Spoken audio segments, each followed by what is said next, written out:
Amén. 1 Tesalonicenses 5.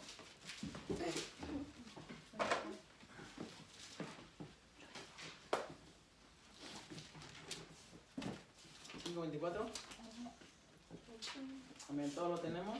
Amén. Dice la palabra del Señor, honrando al Padre, al Hijo y al Espíritu Santo. Amén. Fiel es el que os llama, el cual también lo hará. Hermanos, orad por nosotros. Saludad a todos los hermanos con ósculo santo. Os conjuro por el Señor que esta carta se lea a todos los santos hermanos. La gracia de nuestro Señor Jesucristo sea con vosotros. Amén. Amén. Vamos a orar en esta mañana. Señor, te damos gracias, Padre, porque una vez más, Señor, nos has permitido este privilegio, Señor, de leer tu palabra, tu bendita palabra. Señor, te agradecemos, Padre, porque a través de ella hablas a nuestras vidas, Señor.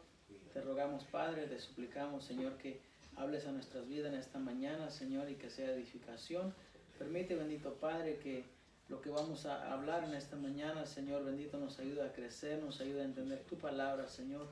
Gracias te damos, Padre, por cada uno de mis hermanos que escucharon tu palabra en esta mañana. En el nombre de Cristo Jesús. Amén. Gloria sea. Toma su asiento, por favor.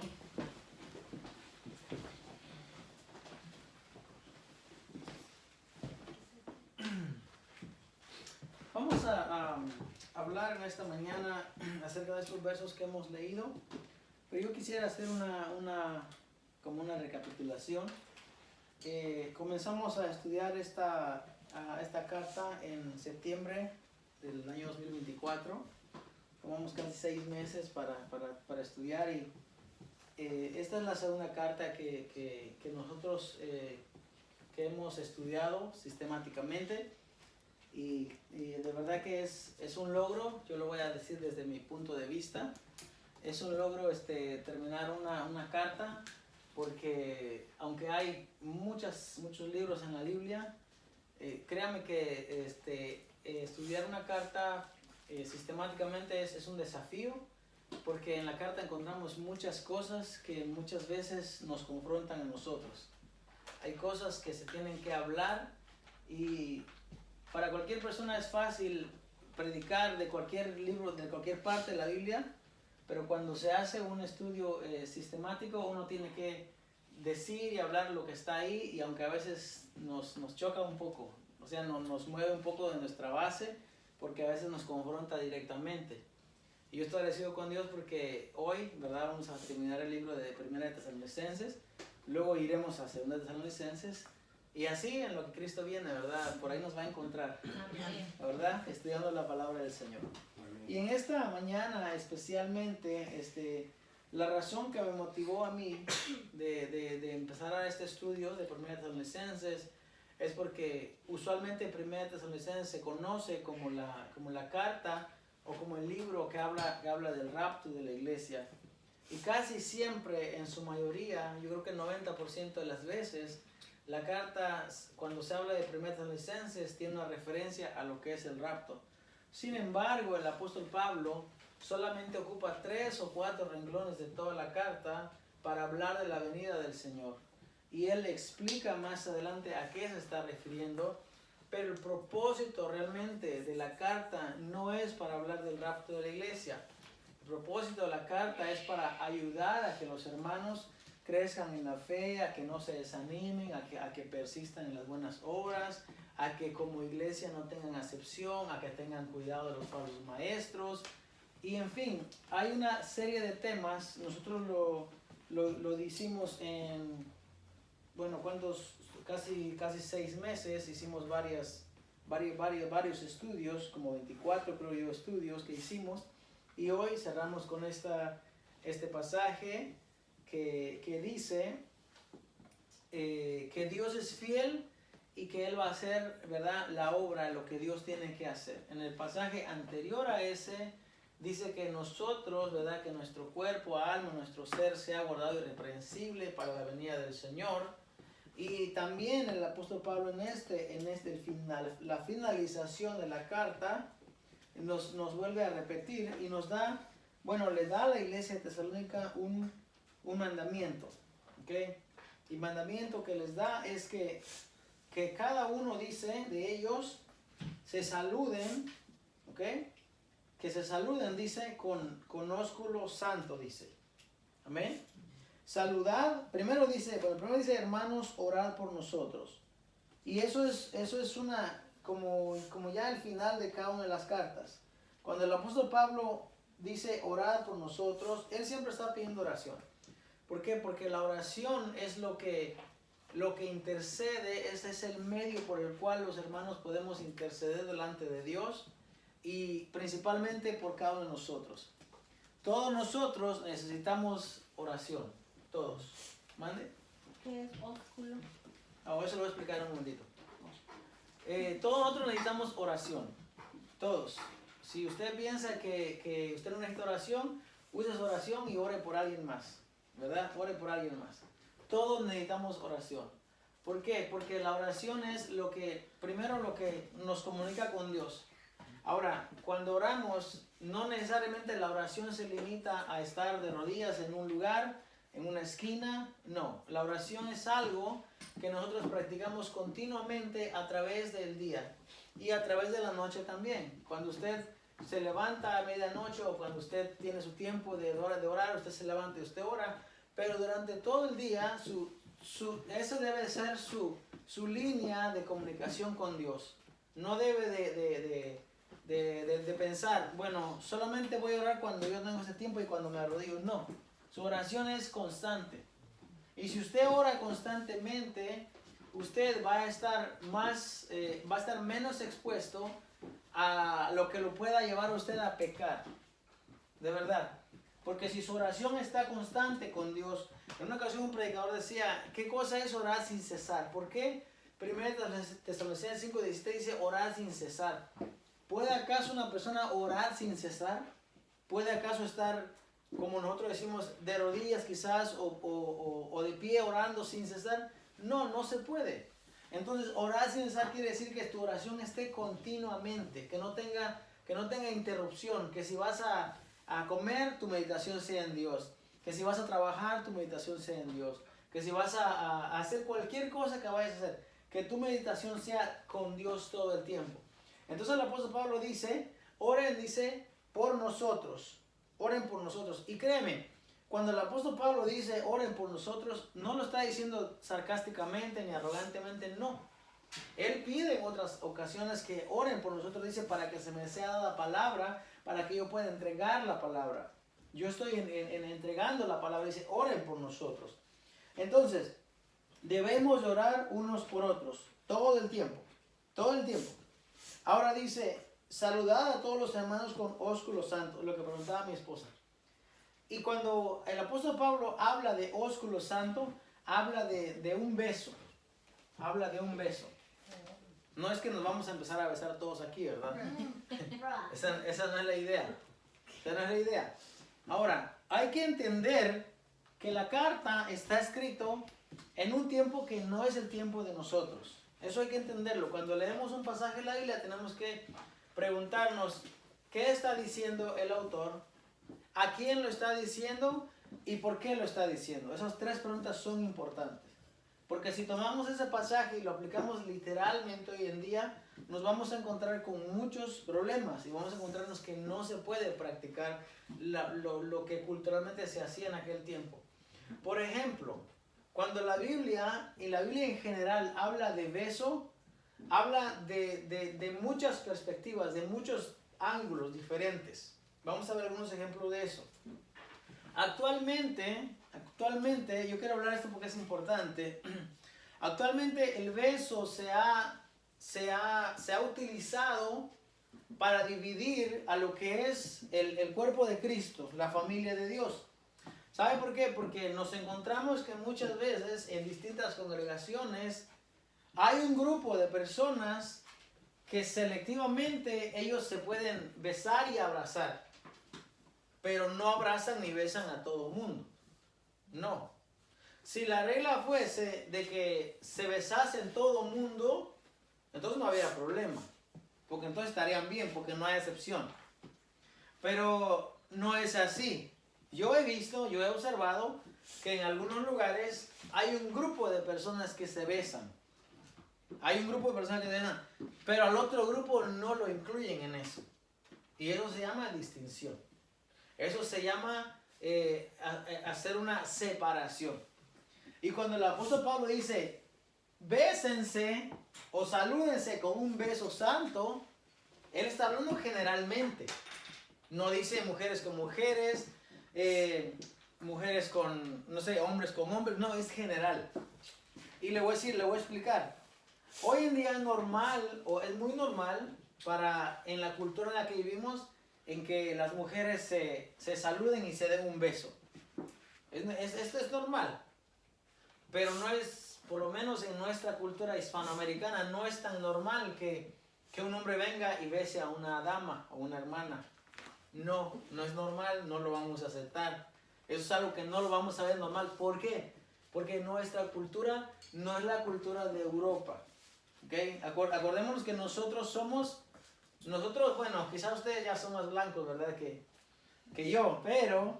que Manuel, vamos a bajar a Manuel ahí también, ya que vino como de Twin esta mañana, ¿verdad?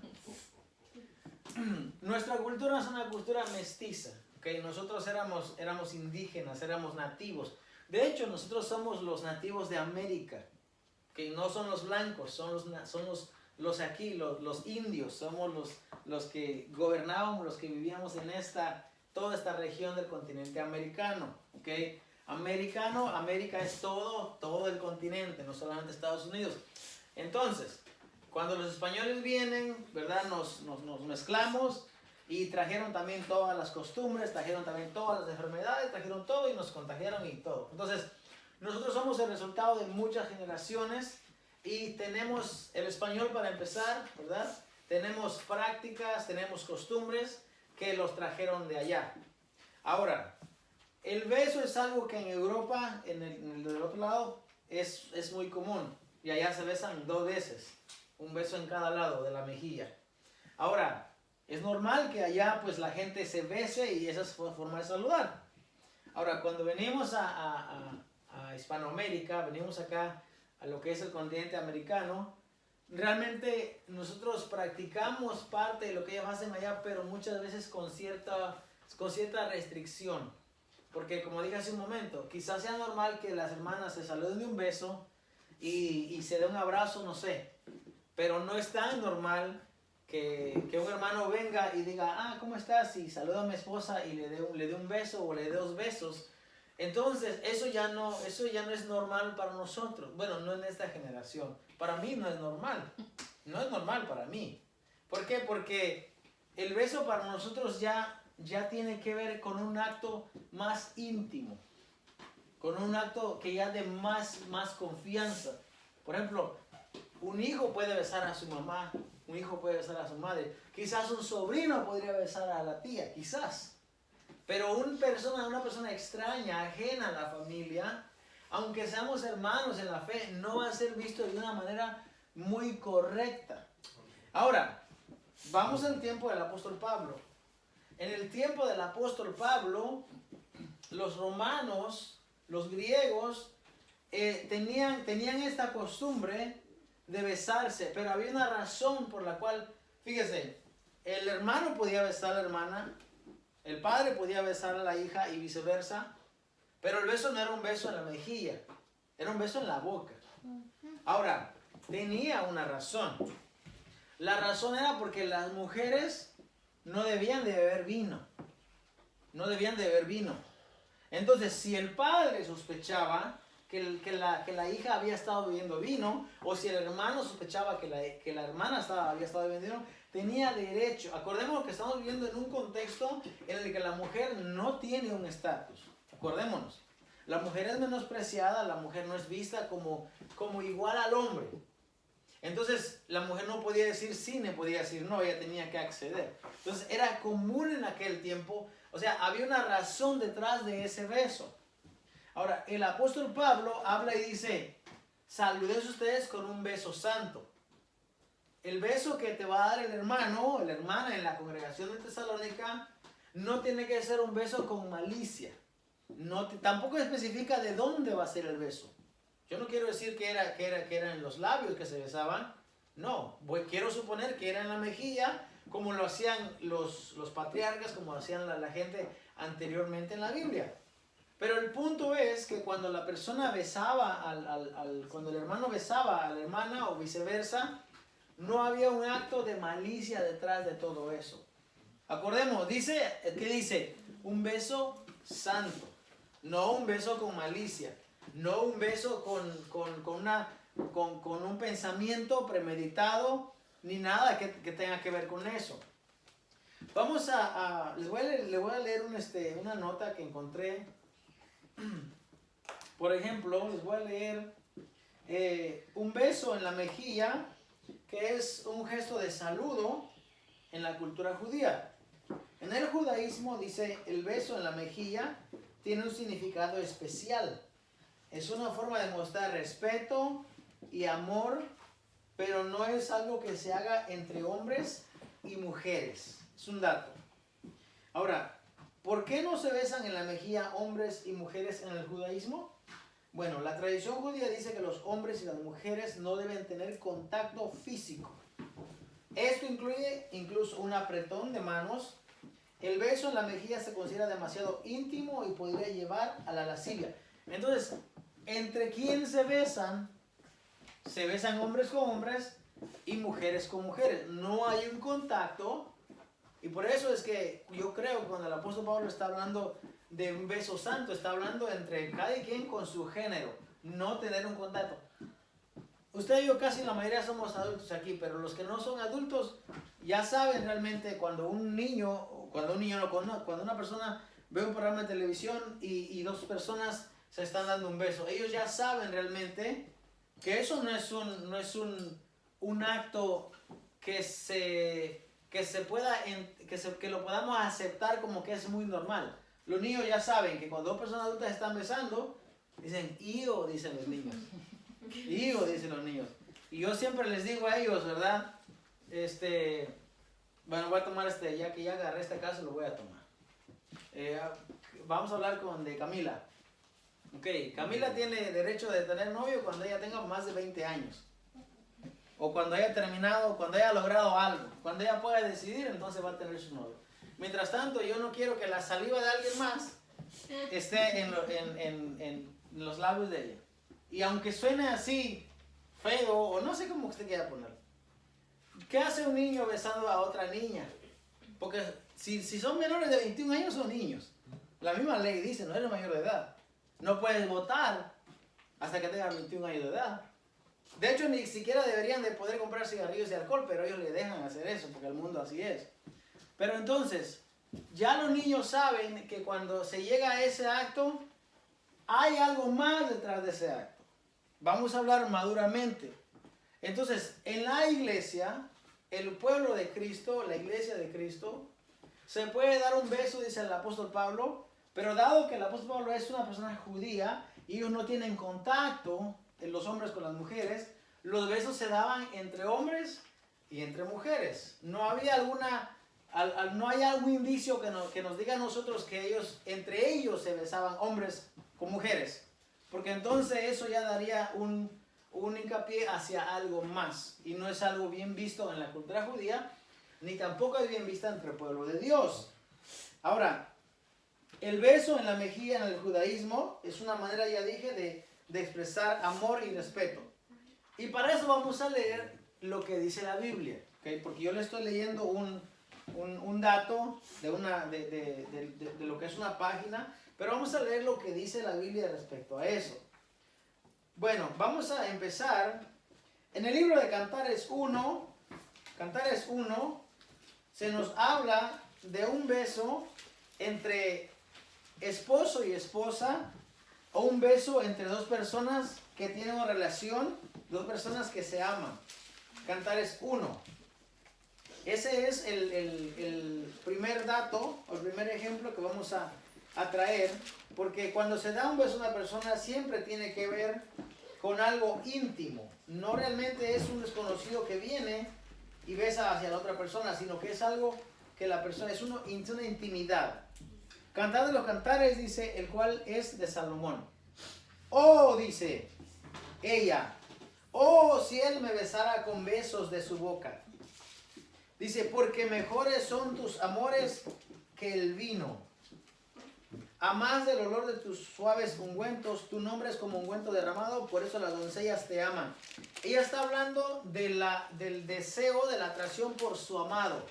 Oh, dice, si me besara con besos de su boca. Entonces, este primer ejemplo está hablando de un beso en el cual se da entre esposo y esposa, o entre un amado con su amada. Ese es el primer ejemplo que tenemos en la Biblia acerca de un beso. Segundo, vamos a leer un beso entre hermanos. Vamos a leer un beso entre hermanos. Génesis 45, 15. Y en Génesis 45, 15, lo que encontramos es a este varón, ¿verdad? Que es casi el dueño de la tierra de Egipto. Y está viendo a sus hermanos cuando vienen delante de él después de él haber sido vendido y despreciado por sus propios hermanos. 45, 15. Bueno, dice el 14. Y se echó, o sea, se abalanzó, se aventó, estuvo encima del cuello, sobre el cuello de Benjamín, su hermano, y lloró, y también Benjamín lloró sobre su cuello. Y besó a todos sus hermanos, y lloró sobre ellos, y después sus hermanos hablaron con él. ¿Quién es este? Este es José. José, acuérdense que hay un problema de no aceptación. Los hermanos de él lo odiaron, lo querían matar. Inventaron algo que perjudicó tanto a la familia que el padre pensó que José había muerto. Entonces cuando José los encuentra, José no tiene rencor contra ellos. De hecho, dice la Biblia que anteriormente a esto, José no pudo contender y tuvo que salir de ahí y fue a llorar aparte, porque José no odiaba a sus hermanos. José amaba a sus hermanos. Y José él quería abrazarlos y quería besarlos, pero no podía, no en ese momento. Él quería conocer si ellos habían cambiado. Cuando estudiamos el libro de Génesis, hablamos acerca de que José nunca guardó rencor contra sus hermanos. José siempre fue una persona que estuvo en espera de su familia. Y José quería abrazar y besar a los hermanos, pero no podía hasta que él comprobase que ellos habían cambiado. Y cuando Judá hace este acto tan maravilloso de misericordia, dice, me voy a quedar yo en lugar de mi hermano, pero no dejes que mis hermanos vuelvan sin Benjamín, porque si no, mi padre va a morir. Y cuando Judá enseña ese acto, entonces José se está dando cuenta que sus hermanos han cambiado. Y cuando ellos aceptan y dicen, es por nuestro pecado que estamos pasando por esto, por lo que hicimos a nuestro hermano. Ellos no saben que José entiende lo que están diciendo. Pero entonces José está viendo que sus hermanos han cambiado a través de todos los años. Y cuando llega este momento, dice que José va y se tira encima de los hermanos y dice que los abraza y los besa. Entonces el beso significa aceptación, significa reconciliación, significa, en estos pasajes que estamos viendo, significa que el beso se da cuando tu corazón es limpio, cuando no tienes nada de rencor, cuando no tienes nada en contra. No se hace por un acto meramente de lascivia, no se hace con un acto realmente de maldad, sino que el beso se da cuando hay una aceptación y hay una igualdad. Hermanos, por eso el apóstol Pablo dice, salúdense con un beso santo, porque ustedes son ¿qué? Hermanos. Hermanos, el apóstol Pablo no pone a un hermano encima de los demás, no. Sí hay autoridades, sí hay ancianos, sí hay personas que lideran, pero en resumidas cuentas, todos en el cuerpo del Señor somos hermanos. Bueno, entonces, en Romanos 16, el apóstol Pablo también le dice que saluden a los hermanos con un ósculo santo, con un beso santo. Saluden a los hermanos, dice, con un beso santo. Ahora, hay una historia en la Biblia, no sé si usted ha escuchado de Jonatán. ¿Sabe quién es Jonatán? ¿Quién es Jonatán? Amigo de David. ¿Mande? Amigo de David. Exactamente. Amigo de David, hijo de Saúl. Dice la palabra del Señor que cuando David es traído a la casa de Saúl, porque David fue aquel valiente que peleó contra aquel gigante. De hecho, los que no saben cómo funciona ese arma tan poderosa que, ¿sabe? David tenía 10 o 20 veces más ventaja sobre el filisteo. Lo tenía, la gente no lo ve de esa manera. Pero el filisteo, hermano, era grande. Era de 3 metros de altura, así. Dice 6 codos y un palmo. Y ese gigante era grande. Y David era un niño, era un muchacho. Pequeñito, quizás, no sé qué estatura tenía, pero era un muchacho. A mi edad. A la edad del hermano, mira, jovencito. Ahora mira, cuando David viene, David tiene una onda. ¿Qué onda, no? ¿Qué onda la que traía? No, ¿qué onda de cómo estás? La onda que traía. Y David con la onda podía soltar una piedra a una distancia de más de 300 yardas. O sea, no tenía que estar cerca del filisteo. El filisteo solo tenía una lanza que podía tirar una vez. ¿Ok? Pero David tenía 5 piedras, tenía 5 tiros. Y él tenía como un shotgun, de verdad, lo podía pegar de lejos. El milagro es, bueno, quizás nosotros hoy en día sabemos que fue Dios quien dirige esa pelea, porque no solamente era la pelea de 2 personas, sino era la pelea de 2 reinos que estaban detrás. Miles de vidas se iban a perder en esa pelea, miles de israelitas que ya se iban a perder, pero David fue la persona que Dios utilizó para ganar esa batalla. Ahora, ¿qué hacía David cuando él estaba pastoreando? ¿Qué hacía aparte de meditar en Dios y aparte de componer salmos y de... Cuidaba sus ovejas, peleaba con leones. Cuidaba las ovejas, peleaba con los leones. Oye, el que pelea con un león que tiene una garra así como de 4 pulgadas y tiene una fuerza enorme y que solo Sansón pudo matar a uno, ese no era un muchachito cualquiera. David era un guerrero. Era un guerrero. Entonces, dice la palabra del Señor que cuando él es introducido, viene al palacio, el alma, dice, de David y Jonatán quedó pegada, dice, quedó ligada. Como un alma gemela. Yo no sé si usted tiene un alma gemela, ¿verdad? No sé si usted lo tenga.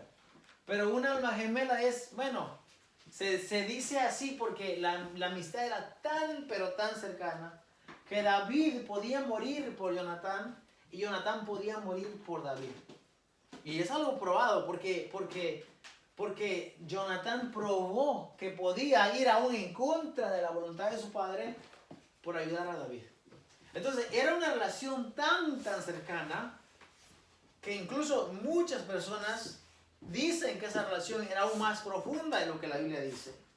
Pero para propósito de esta clase dice que cuando ellos se despiden ya porque ya no se iban a volver a ver, dice que David va y besa a Jonatán. 1 Samuel 20. 1 Samuel 20, 41. Dice que cuando ellos se despiden, ellos se dan un beso. Y ese beso significa quizás que ellos no se van a volver a ver nunca. Quizás es la despedida definitiva. Y creo que ellos ya no se vuelven a ver porque después Saúl muere con Jonatán, su hijo. Entonces, ese beso que se dan ellos de una relación tan cercana que tenían, como que fuesen una alma gemela, como que fuese su hermano, es un beso en el que no hay malicia, no hay maldad, sino que se dan un beso porque como que fuesen 2 hermanos, como que fuesen personas que ya nunca más se van a volver a ver. De hecho, ¿verdad? En 1 Samuel 18:1 dice claramente que David y Jonatán llegaron a ser tan íntimos amigos, tan cercanos, que su vida quedó entrelazada. Su vida quedó unida desde el momento que ellos se vieron. Ahora, si estudiamos a David, vamos a ver a un joven, 1, que tenía temor de Dios. 2, era una persona que no guardaba rencor.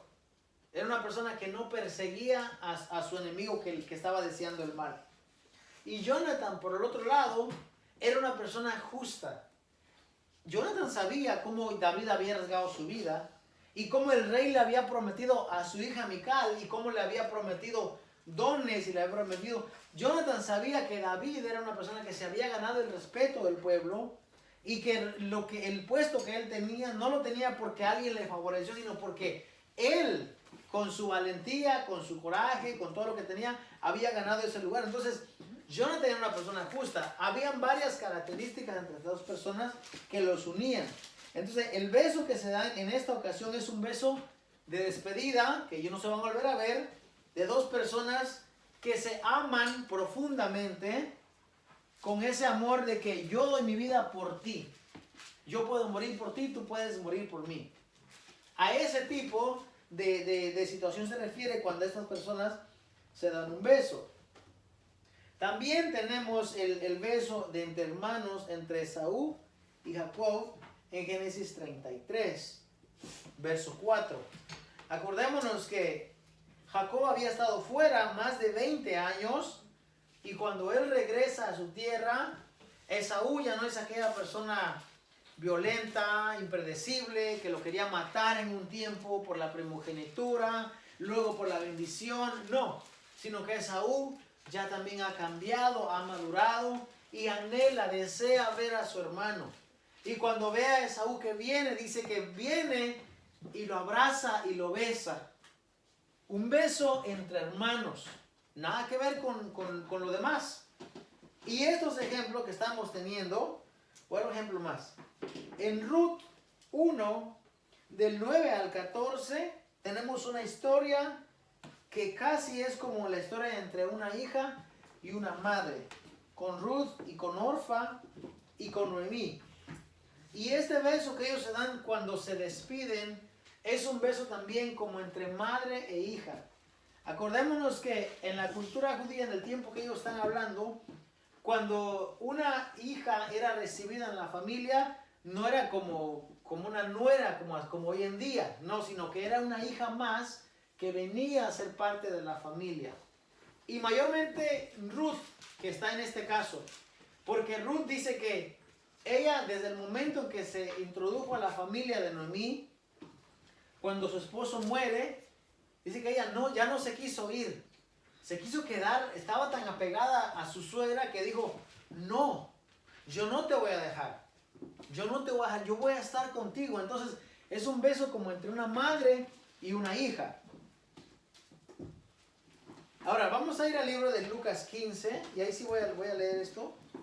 Porque en Lucas 15 tenemos la historia de este hijo. Este hijo que no escuchó el consejo de su padre.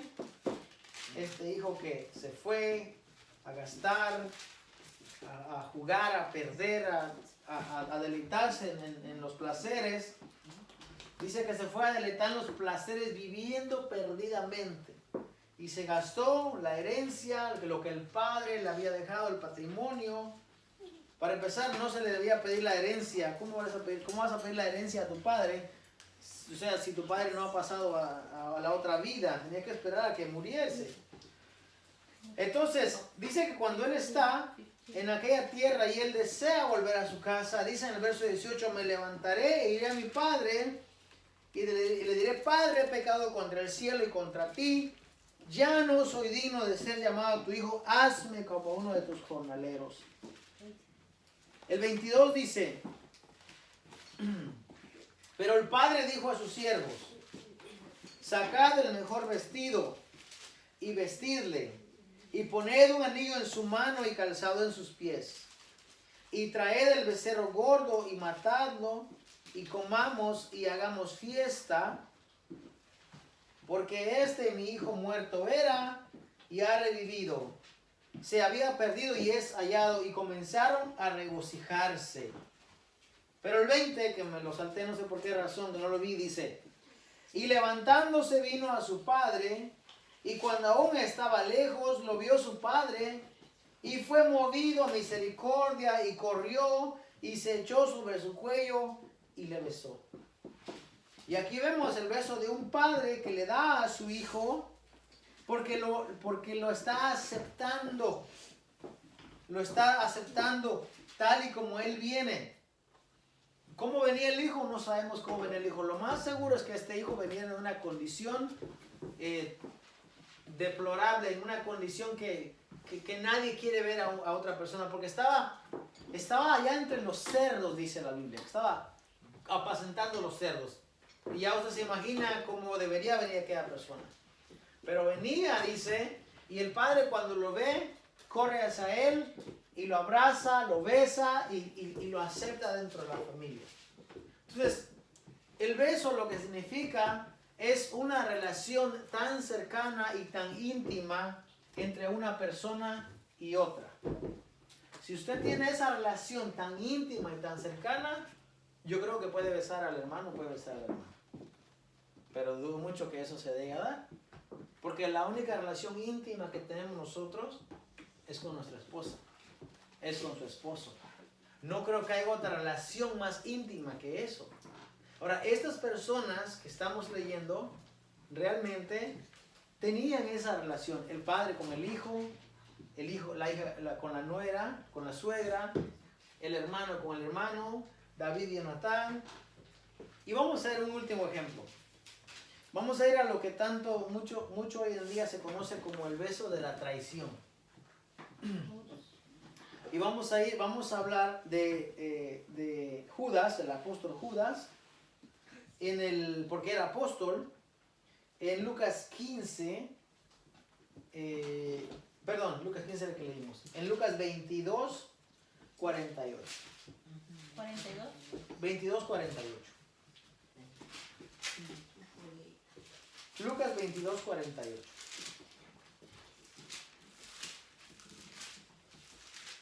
El 47 dice: mientras él aún hablaba, se presentó una turba o una multitud. Y el que se llamaba Judas, uno de los 12, iba al frente de ellos. Y se acercó hasta Jesús para besarle. Entonces Jesús le dijo: Judas, ¿con un beso entregas al Hijo del Hombre? Hay gente que dice, hermanos, ¿para qué quería Judas señalar a Jesús si todo el mundo lo conocía? Es cierto, todo el mundo lo conocía, pero estaba oscuro.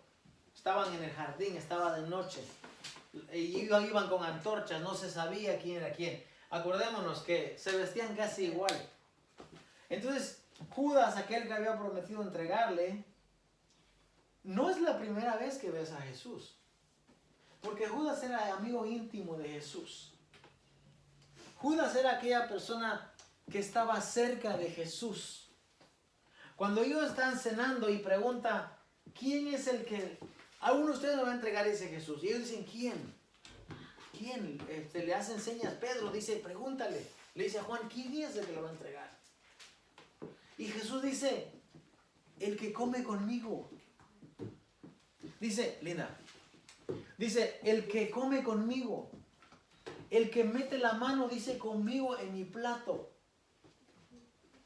Oye, si una persona en aquel tiempo metía la mano, compartía el pan con la misma persona, era una persona muy íntima, muy cercana. Era una persona que se le podía confiar los secretos. Era una persona muy cercana a él. Ese era Judas. Por eso cuando se habla del beso de la traición, es porque Judas traicionó realmente a Jesús. O sea, lo entregó a las autoridades para que fuese llevado a juicio y ser condenado. Pero lo importante aquí es que el beso que él le da es un beso tan íntimo, tan cercano, como la relación como de un buen estudiante con su maestro, como de un buen hermano con su padre, o entre hermanos. Es un beso realmente que muestra una relación y un afecto que por lo menos Jesús tenía hacia Judas. Entonces cuando él viene y lo traiciona, lo entrega con este beso para identificar quién era aquel nazareno al cual ellos estaban buscando. Y Jesús le hace esta pregunta y le dice, ¿así me entregas? ¿Con un beso? Como mostrando realmente lo que tú y yo somos amigos, somos íntimos, tú comes conmigo en mi plato. y te doy de comer y me entregas así, de esta manera, como que fuese algo irónico, en vez de que me salvares y dieres la vida por mí, estuvieras dispuesto a morir por mí y dispuesto a pelear por mí, no, sino que vienes y me entregas a los enemigos. Entonces, el beso que Judas le da, este beso, es un beso con malicia. Es un beso en el cual, acuérdense que a ella le pagaron 30 monedas de plata. Ya le dieron, ya vendió. Pero el punto principal es que no se le da un beso a cualquiera. Se le da un beso en esta cultura en la que estamos hablando a aquella persona más íntima, a la más cercana, a aquella con la que más confianza tienes. Por eso el apóstol Pablo dice, salúdense ustedes con un beso santo. Porque así debería ser la manera en la que el pueblo de Dios se conoce y se saluda, por lo menos en aquel tiempo. Ahora, usted no me tiene que dar un beso a mí, ni yo no tengo que dar un beso a usted para demostrarle y para yo enseñarle quién soy. No, porque nosotros hoy en día podemos conocer, aunque nunca llegamos a conocer a una persona a profundidad, pero podemos saber quién es la persona. Yo creo que en 6 meses ya de convivir, la persona ya enseñó quién es. Yo creo que en ese tiempo de convivencia ya sabemos quién es la persona. Y ya podemos realmente saber si podemos confiar en la persona o no confiar en la persona. Así que Manuel, te falta como 3 meses. Manuel es el más nuevo aquí, así que Manuel sabe que lo queremos, lo amamos en el Señor, amén. Y él sabe que él puede contar con nosotros, nosotros podemos contar con él. Entonces el apóstol Pablo lo que está diciendo es, ustedes no deben tener envidia entre ustedes, ustedes no deben tener deseo de venganza entre ustedes, ustedes no deben de hacer acepción entre ustedes. El pueblo del Señor, hermano, es un pueblo santo. Y el que no es santo no es parte del pueblo de Dios. De verdad. Entre el pueblo del Señor no debe haber malicia. No debe de haber esto que una persona tome ventaja de la otra. Porque eres hermano, porque te conozco, pues dame aquí o toma aquí. No se trata de eso. Se trata que en la familia de la fe, en la fe, todos debemos de querernos, amarnos, respetarnos. El apóstol Pablo dice a Timoteo, le dice a Timoteo, a las más jovencitas dice, trátalas como que fueran tus hermanas. Así dice. A las personas mayores dice, trátalos como a padres. A los demás hermanos como que fuesen tus hermanos. ¿Por qué? Porque todo el concepto del cuerpo de Cristo es que somos una familia. Una familia, un cuerpo. Somos uno en el Señor. Y cuando nosotros miramos, por eso es que es bien importante poner varias cosas, hermano, en claro. Es bien importante que el respeto siempre exista entre nosotros. Siempre. Si yo estoy haciendo una acción, si mis hijos están haciendo una acción que no es correcta, es muy importante que lo dejemos saber. Le voy a decir algo. Como padres, nosotros muchas veces no miramos lo mal que están haciendo nuestros hijos porque nuestro amor es tan grande que no podemos verlo muchas veces. Pero alguien de afuera sí lo puede ver. Y me puede ayudar a mí, me puede decir a mí cómo es que mis hijos, cómo es que nuestra familia está haciendo algo que no es correcto. Porque lo mira de afuera. Nosotros debemos de amarnos, respetarnos, de querernos, de cuidarnos unos con otros. Ese es el mandamiento. Dice, Señor Jesús dice, un mandamiento nuevo yo les doy, dice, que se amen unos a otros, así como yo los he amado. Quiere decir que Jesús amaba a sus discípulos, dice que Él los amaba, los amó hasta el último momento, hasta que Él ya no iba a estar con ellos. Ese es el mandamiento para la iglesia del Señor. Ese es el mandamiento. No me tiene que dar un beso a mí, yo no tengo que dar un beso a usted. De hecho, hoy día ha habido muchos problemas acerca de eso. Hay una enfermedad que se llama herpes, no sé si usted lo sabe acerca de eso. Hay un caso que está sonando mucho hoy en día acerca de que una persona mayor se acercó a un niño y lo besó, le dio un beso, no sé qué parte le dio, pero el ojo del niño se infectó y perdió la vista a causa de la herpes, a causa de esas llagas en las que la persona tiene muchas veces en su cuerpo. Por cuestiones, hermano, de higiene, de respeto, de lo que usted quiera, a veces hoy en día es preferible tener cuidado. Tener cuidado. Bese a sus hijos. Bese a sus hijos. No bese a los hijos de otra persona. Yo de por sí no soy muy partícipe de que en la congregación hay un niño, un newborn, hay un new baby, y todo el mundo se pasa al niño así. El niño se va a dar la vuelta a toda la congregación, en brazos de las hermanas. Hay que tener cuidado. Yo no fui de esas personas que dejaba que cualquier persona abrazara a mis hijos. ¿Sabe por qué? Hermano, sus hijos son su tesoro. No lo suelte. Se lo lleva una niña de aquí para allá y si se golpea la cabecita en una banca o si lo deja caer. No, cuidemos a nuestros hijos, ¿verdad? Aquí ya no creo que vaya a haber niños, bueno, con los jóvenes solamente, ¿verdad? Pero tomemos ese consejo. Cuidemos a nuestros niños. No dejemos que cualquier persona venga y se acerque, que lo esté tomando en sus brazos. No. Hoy en día, hermano, todos debemos de cuidarnos. Cuidémonos, y como dice el apóstol Pablo, que en el cuerpo del Señor que no haya acepción de personas, que todos seamos iguales, pero cada quien en su debido lugar, con su debido respeto. ¿Amén? Vamos en esta mañana a ponernos de pie y agradecer al Señor. Acordémonos de orar unos por otros, como dice la palabra del Señor.